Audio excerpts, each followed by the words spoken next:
Hello and welcome to Making a Club Champion. My name is Chris Baker, and in these series of golfing interviews, my goal is to reveal the actionable lessons, habits and philosophies of the best golf coaches and players in the world of golf. Treat them all as a series of experiments for you to try and implement into your own game to increase your performance and be the most effective golfer that you can be. In this new episode featuring Dr. Karl Morris, who is one of Europe's leading mental performance coaches, who has worked with players such as Darren Clarke, David Howe, Lee Westwood, Graham McDowell, and Paul McGinley, just to name a few. If you're looking to learn more about the mental game, how to control your emotions on and off the golf course, and how to increase your performance through focus, then I think you'll love this new episode featuring Dr. Karl Morris. As ever, thank you again for tuning into Making a Club Champion, and I hope you enjoy. Karl, welcome to the show. It's my pleasure, Chris. Good to be with you. Great. So I'm currently staring at, I think it's your first book, The Mind Factor, and at the very back of the book there's a sort of very relaxed picture of you and Darren Clarke maybe sharing a moment on the golf course. So I wonder if we could perhaps start there, and perhaps you could touch on what it was like working with Darren Clarke or some of the other players you worked with, and perhaps share the sort of qualities and habits which they all shared when working with them. Yeah, I've known Darren an awful long time. We go back to the very first meeting. Chris was his management company got in touch. It would be 2003, and he'd played in the US Open and played extremely well. It was the US Open that Jim Furyk won, and it was probably the best chance that Darren had to win the US Open. And we got together after that. There'd been some frustrations, and we discussed a few things. He actually came up to the office in the ISM offices in Manchester, and I remember that first meeting that we had. I think, obviously for me it was in the early days, so you can imagine as a sort of a world-renowned golfer and get the opportunity to work with them. So I was put on the spot, to say the least. But I remember looking back on it, what I did for the time we spent together was I didn't really offer anything. I just listened, and that would be one of the thoughts that I would have all these years later. I think that probably the most important quality that you can give as a coach is the ability to listen. I think we're all very good at sort of giving advice and trying to come up with solutions before we really understand the person in front of us. And that, it went well, and we started working on a few things. And then the kind of nice backdrop to that story was, I remember being with him at Queenwood a few weeks later. We were working on his putting, and we suggested a couple of things. And then a couple of weeks later, he went and won his second WGC at Akron, and he really put it exceptionally well. Funny enough, I was talking to him about it recently, and we were laughing because he said it's amazing how you find something that works and then stop doing it. So he went and won that tournament against Tiger when Tiger was really in his pomp. So they were good early days, and as I say, on and off. I've known him for the rest of the time. I was just recently with him at Portrush because he's about to embark on a kind of second career on the Champions Tour. Once a player sort of you're just listening to a player and what they're trying to maybe get off their mind, how do you deconstruct all of that information and then start working on maybe one or two things? Well, my sort of kind of formula comes a little bit from a book way back in the 1970s, which was a groundbreaking book called The Inner Game of Golf, and a formula stood out for me that Tim Galway proposed, and he said that the performance should equal potential, but it's minus interference, and that's always been kind of a guiding principle when I'm speaking to an individual. Obviously by definition they're going to be with me not because they're playing great and they're happy with everything. There's something getting in the way. So what is that interference? And we tend to, at golf, the only place that we look for interference, or we tend to look for interference, is in the golf swing. And as Pia Nielsen said, we chatted recently in a podcast that I do, and she said, she almost feels sorry for the golf swing because the golf swing gets blamed for everything. Whereas I'm very interested in that whole person, and interested in, and this is why you have to have the time to sit and talk with people. I'm interested in finding out, what's going on off the golf course, what's life like away from the course, because you can bet your bottom dollar if there's an awful lot of stress issues in other areas of the life, that's going to be reflected on the course itself. So it really is kind of drilling down to that individual. Then from a more specific thing on the golf course itself, it would be then my key thought now is that if there's one word that sums up the mental game, it would very, very simply be attention. And the golden rule for me, again, is I'm a pretty simple person really in many ways, is that your attention is either on something that's useful or useless. So I look at, what is a player, what has a player got his or her attention on, and is it getting in the way? Is it being useful to that person or useless? How can one best sort of steer that attention in the way they want? Well, I think if you look at if we look at areas of the golf itself, you get right down into the shot itself. For me, there's three parts to every golf shot. There's the first, what I call the first phase, which is what's going through your mind before you actually play the shot, your pre-shot routine, what is actually going on when you're over the ball itself. And then perhaps most importantly for better players, established players, is the third phase, is for me is the post shot. Is what is their attention on? How do they deal with the good shots? How do they deal with the bad shots? I think in the middle bit, it's very interesting to look with players. There's a lot of research. I'm sure you've heard of it. Of internal and external focus. When a player is over the ball, is there attention internally focused? Are they very much directing their attention to what the body's doing, trying to move in a certain way, or is their attention more externally focused, be that on the club, the ball flight, or the target? Again, so it's a lot of sort of unpicking and detective work to kind of establish what, in the end, if a player is working well, will be very simple, because my view is, people say to me, what do you get players to think? And my sort of stock answer is that I'm trying to get them to think less, because the one thing that we're doing in this game is drowning in information. So, you ask the best players in the world, tell me about your mind when you play your best golf, and it'll almost inevitably be words like calm come out and words like peaceful. There's a reduction in cognitive processing. There's a reduction in thinking as opposed to an increase. I guess you could call that the zone, being in the zone, or. Yeah, I don't tend to use that word very often, Chris. I think it's a kind of meaningless word, really. Is that, by definition, if you're trying to get in the zone, you won't be there. I think, do players get into a state of mind that's very conducive to great golf? Yes, absolutely, they do. Are great players there all of the time? No, they're not. But I think you can become.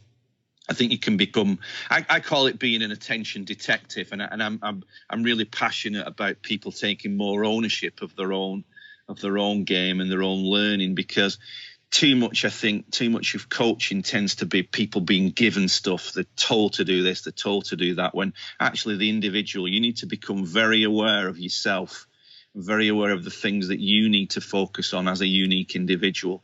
If I've got a guy who against a lot of the theories, if he stands over the ball and his mind goes very, very quiet by focusing on what his left shoulder's doing in the swing, and that's worked for a long time, well, I'm not going to be the person to say don't do that. So it's a collaborative issue, really, that I might be offering some information and some guidance, but ultimately the player themselves, they really have to own their own process, and they really have to own what they put their attention on, but being constantly aware of, is this useful or is it useless? So there's a sort of two questions which you could perhaps sort of ask yourself during a round. Just by definition, Chris, if you ask yourself the question, what's my attention on? It gives you the opportunity to shift it, doesn't it? What we tend to do is we fall into autopilot, where we hit a bad shot, the mind runs off and comes up with an explanation that then a few seconds later, you're doubting your existence you're doubting your validity to exist in the human race, kind of thing, just because a golf ball's gone offline. And it kind of long time ago, I remember being at a Tony Robbins seminar, and he said probably the most important thing I've ever heard in a seminar. He said the quality of your life will be determined by the quality of your questions. And I had no idea how important that was, but I certainly do now, because in the battle for attention, questions are your greatest weapon. Because when you ask yourself a question, your attention. If anybody listening now, if I said to everybody, what can you hear in the room around you, you'll probably most people will momentarily leave this podcast and they'll start tuning into their environment, because questions focus your attention. So the very fact that questions focus your attention, if you use them wisely, I often said to a player, your job today is just to ask a couple of good questions on each shot. And when you break it down like that, it actually becomes very simple and very, very manageable. I'm trying to create a scenario. So say if one of the listeners or golfers was playing in their club championships and he's got off to just an awful start. Maybe he's 5-6 over through the first 3 or 4 holes, and he's in the deep end of things. Yeah. How, obviously, asking the question of where's my attention sounds maybe a simple question to ask, but during the heat of a moment, it could be a sort of a different challenge again. How can someone sort of get back? Just to backtrack on that, because I completely agree that once you're out there and in the heat of the moment and chaos takes over, it is very difficult it is a challenge to reset your attention. So one of the things I work very much on with players is what I call pre-round commitments. To ask yourself the question, what am I committed to today? And to give a written answer is a very, very powerful way of setting up some structure before you play, before the chaos arrives, because it will happen every time you play golf. Chaos will come. But by actually answering the question, what am I committed to today, and you write it down, you've much more chance of staying on track when you play. I wouldn't imagine most people, if you ask the question before a round and you asked, what am I committed to today? I wouldn't imagine most people would write down, I'm committed to losing my temper a lot. I'm committed to calling myself a lot of names. I'm committed to acting like an idiot in front of my playing partners. They would probably write down their own personal commitments. But to get back to your question specifically, I think, when you're in the heat of it all and you've dropped some shots, it's very easy to then get very involved in, I'm 5 over, I've got to birdie this. Two of the most powerful questions on course is, what's the task here? Ultimately, and it's a cliche in many ways, you've got a golf ball sitting on a piece of turf and there's a target in front of you. Asking yourself the question, what's the task here, brings you back to that. And it's the only thing we've got any control of. It's no good sort of saying to yourself, I've got to make a birdie here. Well, a birdie's 3 shots in the future or 4 shots in the future. What's the task here? And then it actually gets you back to soaking in the information from the conditions. What's the wind doing? What's the pin position? Because when the chaos takes over and the emotions kick in, we stop noticing the environment. We just get wrapped up in potential future outcomes. So it sounds easy saying it, and it actually requires an awful lot of discipline. But I would say the main thing is that to give yourself the best possible chances, endeavour to look at that pre-round commitment, make it a written commitment. So you're much more likely to stick to it then as you get out on the course. I think I also read somewhere in your book that the sort of the value of expectations, and perhaps, say if you want to go out there and break the course record today, I will break the course record today, and you keep writing this over and over again, that may actually cause, it may pull you further away from actually where you actually want to be during a round.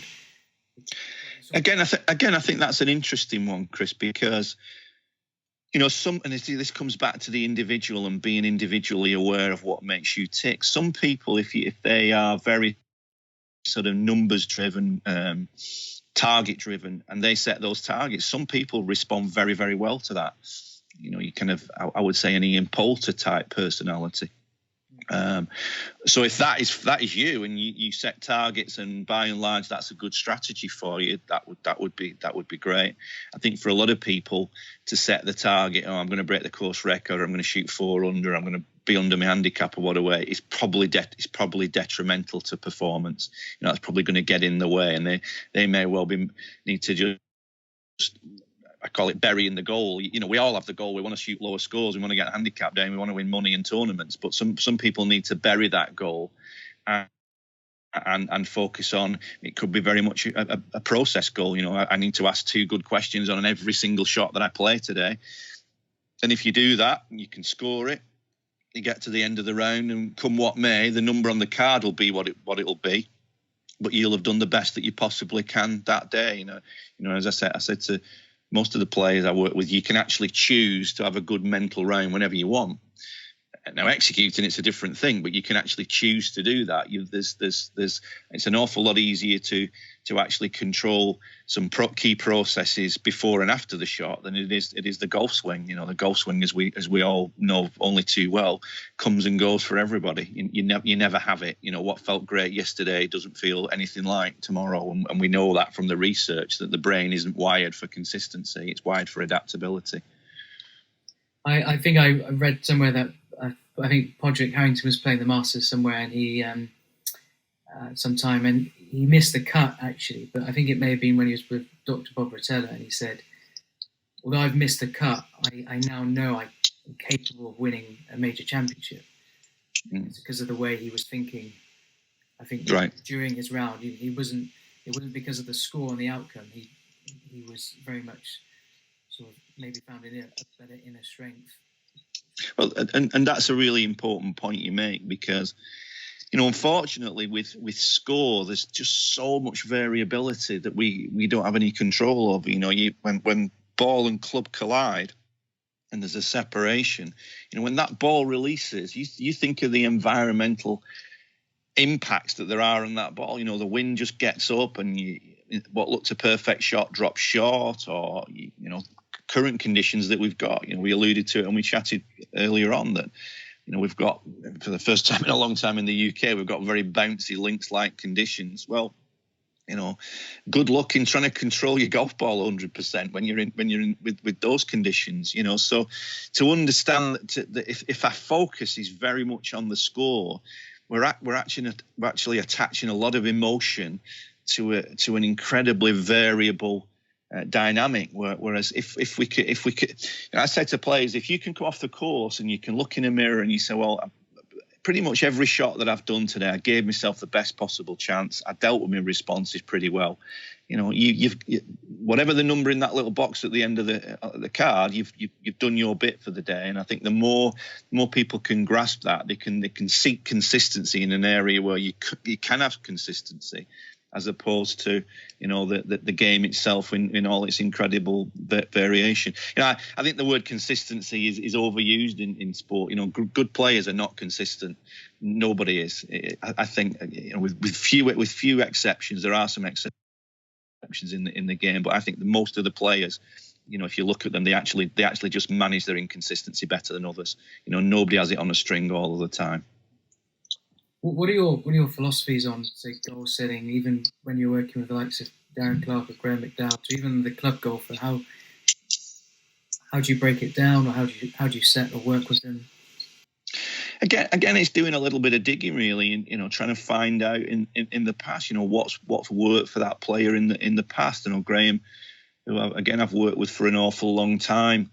I remember when we first got together, he talked about having a vision that was so strong for him of pulling on a green jacket when he represented Ireland. That was a real big driving force for him as a young man. So, after he told me that, well, one of the things that we created was some real strong pictures of some of the things that he wanted to achieve in professional golf, and some of them were off course, and some of the things that the professional golf could potentially provide for him, but having a clear vision of holding a major trophy, which in the end came true. So again, it comes back to with goal setting, what tends to work for that individual, being very aware of yourself and looking at options. I'm a big believer for most people, to set a vision of where you want to go. But I think that I have a mantra that success is just an accumulation of good days. If it's all right sitting out, you can perhaps imagine the number of people over the years who I've sat down with them and they've said, "Oh, I want to be world number one." You think, well, my goodness, that's a small club, but it's a pretty exclusive enclave, that. And so, well, what are you going to do today? And they're a lot clearer on becoming world number one than what they're actually going to do today. And ultimately, your success in any endeavour isn't going to come by what you think about; it's going to come by what you do. So, what does a good day look like? People can use that phrase, whether it's building a business or getting fit or working on your golf game. What does a good day look like, and what actions would you take within that day to move yourself in the direction that you want to go? I think there's a book by Darren Hardy. It's called The Compound Effect, and I think he breaks it down something like small, smart choices plus consistency plus time equals a radical difference. I couldn't agree more. And the other great thing is about, if you focus more on what am I going to do today, you can then get a bunch of what I call little victories. If I write today 4 or 5 things, 3, 4, 5 things that I'm going to do today to contribute to my game or contribute to my fitness or contribute to my business or whatever, if that's whatever area I'm focused on, if I write those things down, those things are intentions. Now, if those intentions become completions, so at the end of the day I can tick them off and say, I actually did what I said I was going to do today, that actually builds real confidence. You can't bullshit yourself. This idea that you can sit under a tree and close your eyes and chant to yourself that you're wonderful is nonsensical at best. If you become the kind of person, and not enough people do what they say they're going to do. Words don't mean an awful lot. It's your actions that are the key. So, as I say, apologies for the language, but kind of stop bullshitting yourself. And if you want to do something, make a plan to do it, but actually carry it out. Be accountable to yourself, so you can say, I said I was going to do it and I did it. And that then transfers onto the golf course. If you're the kind of person who says you're going to do what you're going to do, you get out on the golf course, and if you want to hit that sort of rake and draw over that right-hand bunker into the middle of the green, you're a bit more likely to be able to do it if you know that the background's been put in and the work's been put in to allow you to do that. I think we found the title of the show. It's going to be "Stop Bullshitting It." Well, without sounding like a grumpy old man, there's too much of it, Chris. I hear too many people saying, "I want to do this and I want to do that." And okay, fine. Don't tell me what you want to do. Tell me what you're going to do. Get off your backside and actually get some action. Do some things, and then we'll get some feedback from your actions. Don't whinge and moan and whine about things not happening. And don't tell me what you're going to do. Actually tell me what you've done. I'm more interested in that. Yeah, that's pretty powerful. I remember we had Dave Allred on the show way back, and he said confidence is based on fact, i.e. you have done this before. Yes. Yeah. So we've sort of worked with Luke Donald, and he would have, say, his 100-yard shots. If he hit 1,000 of them over the course of 6 months, he knew that they were always 10 feet short and to the right. So therefore, when he was on the course playing a tournament, well, he knows that on average he's about 10 feet short and to the right, so he can replicate what he's done 1,000 times. 100%. And I think if we're honest as golfers, and I was certainly guilty of this in playing days, is that, do we practice as efficiently as we possibly can? Going on the range, it's very seductive if you've got ability. You'll go out there and you hit a number of shots and you'll start to get some timing and you'll find the ball, you'll find some rhythm and timing, but is it really productive practice? And I know, what Dave's been exceptional at is getting people to really practice constructively and practice with accountability. Again, set yourself a particular game, give yourself a time frame, and what does the printout say? What's your capability? What's your tendency? I think it's a really key point you just mentioned, Chris, because I think most of golf, if not life, is managing your tendencies. And you mentioned Luke Donald there. What's your tendency on pitch? Is if it's slightly to the right, or what's your tendency in your swing? Is your tendency for your swing path under pressure to be more to the left or more to the right? What are your tendencies? And when you understand that clearly, you can manage those tendencies much, much better. What are some of the sort of habits or practice principles someone could take to the range to make their time more effective? I think it's been well documented that the last few years, the key phrase now in the sort of sports science circles is transferability.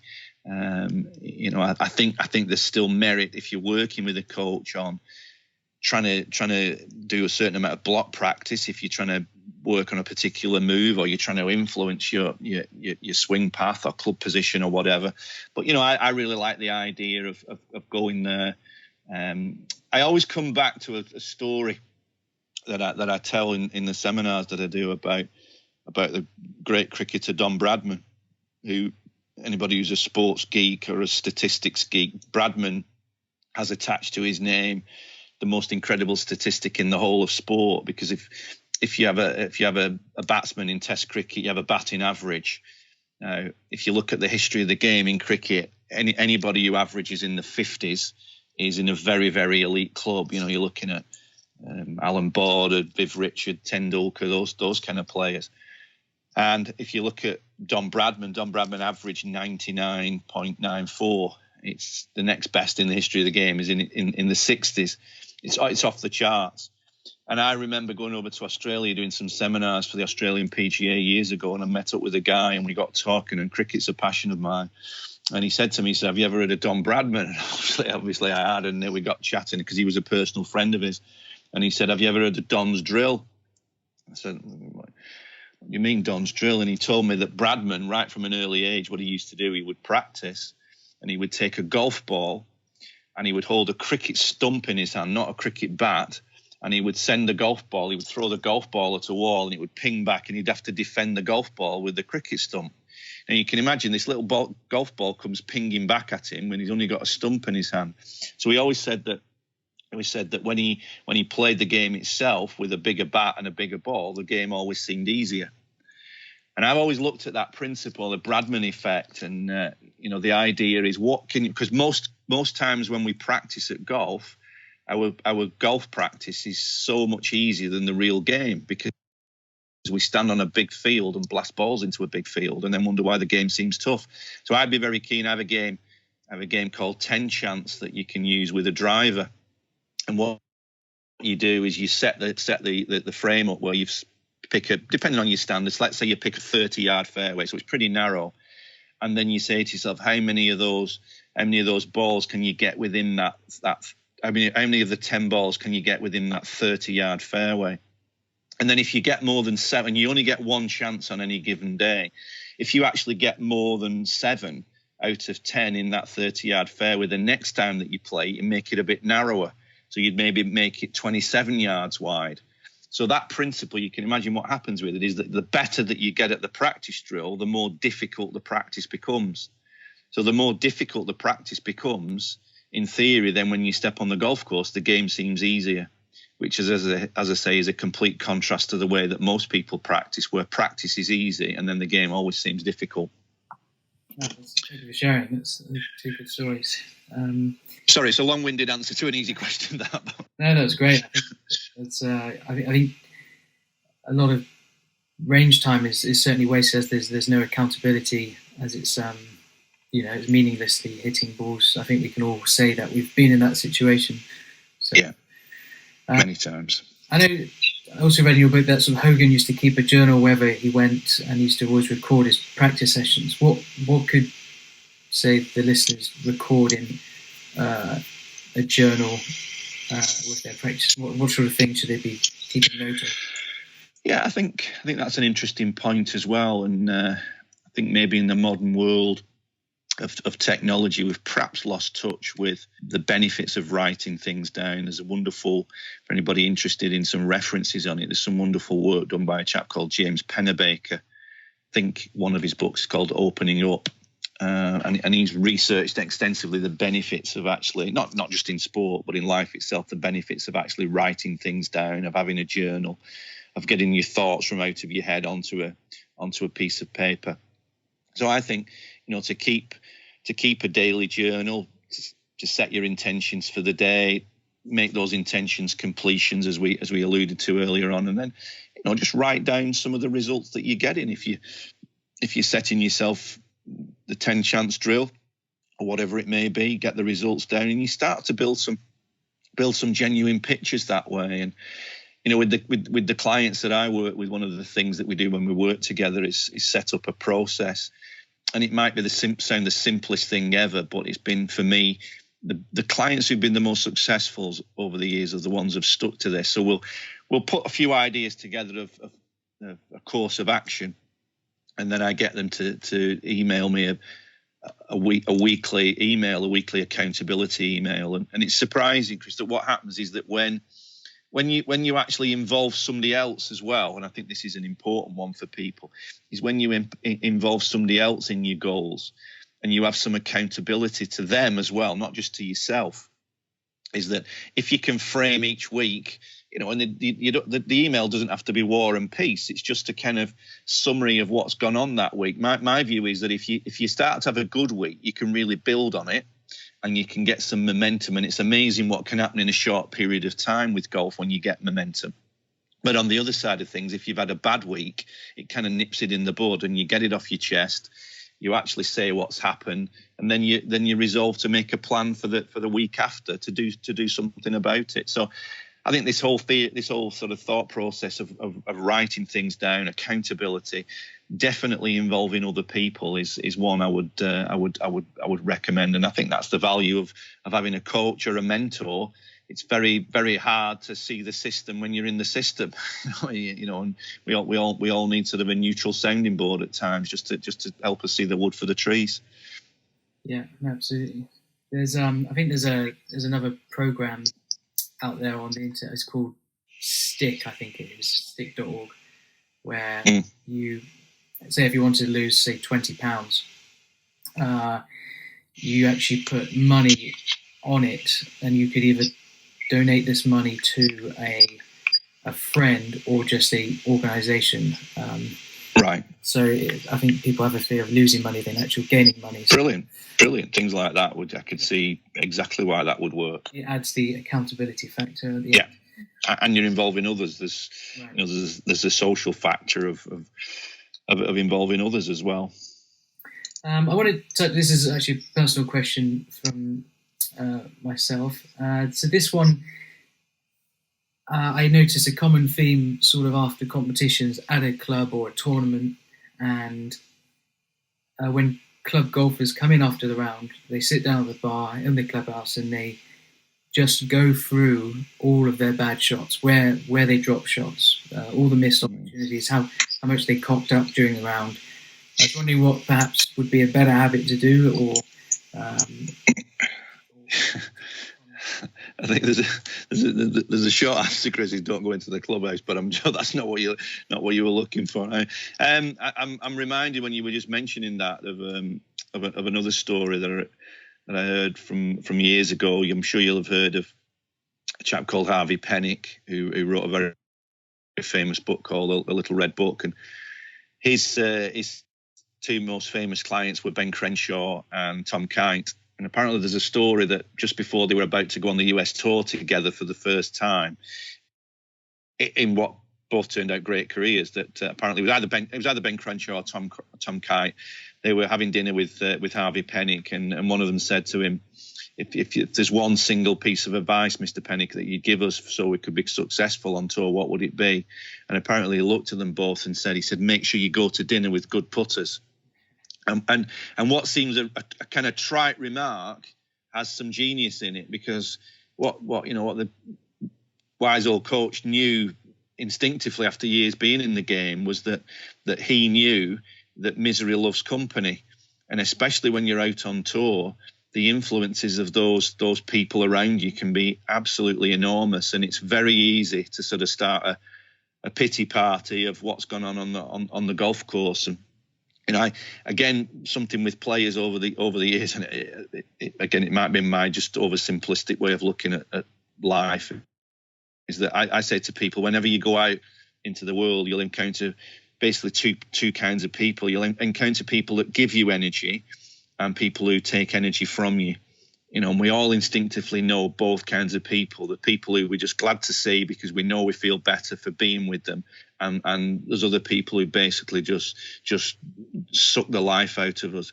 And I'm not talking about dismissing everybody in your life, but being aware of these people, because if you've got too many people who are draining energy from you, then it's going to be really tough to perform.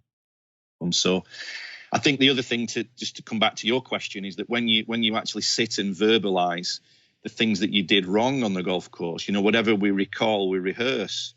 So you're actually sitting, describing the bad stuff that you've done.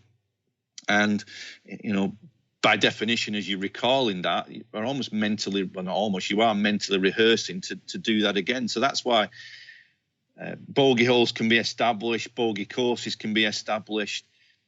Back to the journal again, years and years ago, in the early days, we had players, still do. We had players to have one of the rituals was with the journal was to create what we call a 3-shot diary, and the rule was that when you got off the golf course, within that day, that what you needed to do is just to write down the 3 best shots that you'd hit that day and put a bit of detail to it. And again, you can imagine doing that by actually writing down the 3 best shots. You're vividly recalling them, you're rehearsing the movements that you made, and you're building up a library of positive experience. Because I think when we get on the golf course, those shots that we stand on the tee and we just think, we've all had it, you're going to hit a good shot. Well, why do you know you're going to hit a good shot? Because you've actually experienced it in the past. The brain is just triggering a past positive experience. So it'd be well worth building up that library by, again, actively writing down the good shots that you've hit, as opposed to sitting discussing the bad stuff. Yeah, fantastic answer. Thank you. I will try and put that into action. I want to be respectful of your time, so I know that we will sort of come to. I know that you've perhaps maybe prepared an action challenge for the listeners, as we always ask the guests to provide something which you believe in, which you perhaps teach or created the most value in your life. So fire away. Yeah, I think from a golf perspective, Chris, and it's an old one but a good one, is that one game I've used with thinking back with Darren that you mentioned earlier on. I can think back in the early days when we used that with Darren Clarke. It's a very simple short game called Par 18. Many people will know it, but I came up with that game probably 15 years ago, and very simply, you go to the chipping area with just one ball. You play from 9. You play from 9 random locations just around that green. My suggestion would be you pick 3 easy, 3 medium, 3 difficult shots. You chip on, you hole out, and you keep a score. But the devil's in the detail is that you play with the golf ball that you would play golf with. You don't play with practice balls. You go through your whole process as though you're on the golf course. You hole out correctly, and you actually keep the score. And so each hole is a par 2, so obviously par 18. And again, scoring usually when people start to play this is quite high. But just as you mentioned with Dave early on, Dave Allred, as that score comes down, you genuinely know that your short game has improved, and based on those numbers, you'll get up and down a few more times on the golf course. And it's great feedback also. If the numbers don't come down, you know that it's time to work on more of your skills. So it might be a technical lesson that you need to improve how you use the bounce of the club, or your understanding of how to play certain shots. So that would be my as I say, it's an old one, but it's a good one, par 18. And the pressure would increase as well, wouldn't it? Because you've got that accountability on the line of your score. Yeah. I never got that many. We were laughing about it a couple of weeks ago. I never got that many texts from Darren, but I remember one text that he sent me was that he'd been practicing somewhere, and it just simply said shot par 18 for the first time. He was there's a major winning champion. He was delighted about doing that. We'll finish off with, like, you appear to be a story man, so I was wondering if you'd like to share perhaps a great golfing story with us, of perhaps one you've told maybe all around the world, maybe on a frequent basis, which you sort of love. Stories come out to me until I'm asked to tell a story. Probably one I do tell at the seminars is maybe people listening perhaps remember when Louis Oosthuizen won the Open at St Andrews in 2010, and one of the things that we'd worked on was a ritual, a trigger to get him to focus his attention on each particular shot. And perhaps people listening will remember that he had a red dot on his glove, and he appeared to look at that red dot before each shot and then go through his procedure. When he won the Open, first time he'd never made a cut in a major before that Open win, and he won it by 7 shots at the home of golf. And the dot, because there was a bit of a mystery around it, Peter Allis mentioned it, I think, on the 16th in the final round. Oh, he appears to be looking at a dot on his glove. I wonder what that's all about. And there was a bit of a mystery at first to it, and then the press got hold of it, and it was kind of like covered widely around the world, really, and bit of sort of publicity for myself at the time. And it was strange after that Open. I remember I travel around quite a lot, and I started to see quite a few people with red dots on white gloves. And I remember I couldn't help myself one day. I was on a tee, and a guy's got a red dot on his glove, and I walked to him and I said, that's interesting, you've got a red dot on your glove. He said, yeah. He said, I don't know what it's all about. He said, but I thought I'd give it a go anyway. So he didn't know why he was doing it, but he thought I'd give it a try. Anything can help. Yeah, we'll try anything at this game. Okay. Do you have, to final wrap up, any websites or social media platforms where people can find out about you? Yeah, I mean, we have a podcast that goes out. We had some good guests on that podcast, and last year or so. It's called the Brain Booster. If you put my name in, and the Brain Booster, a lot of good coaches and players have come on that podcast. The website is themindfactor.com. And quite excited at the Scottish Open. I've written a new book in conjunction with Gary Nicol, who's a great coach up at Archerfield in Scotland. Again, a great venue. And the book's called The Lost Art of Putting.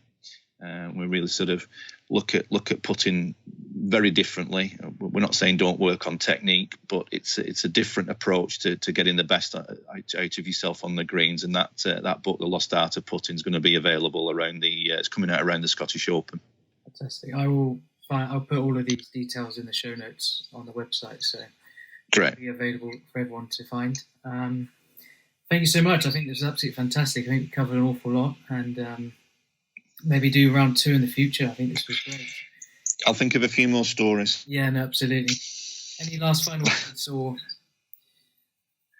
I think the overall summary, Chris, would be what we said earlier when we got a little bit vocal of stop talking about what you're going to do, stop thinking about what you're going to do, and actually just take some action. Fantastic, great. We'll leave it at that. Karl, all right, Chris. Really appreciate it. My pleasure. Thank you. Take care. Bye-bye. Hope you enjoyed that new episode of makingaclubchampion.com. If you'd like even more from the episode, perhaps some actionable lessons, or listen to another episode featuring another guest, head over to makingaclubchampion.com, where you'll find all of the links from this episode, all of the show notes, the actionable tools, strategies to make your game even more effective. As ever, thank you again for listening to another episode of Making a Club Champion, and hope to catch you on the next one.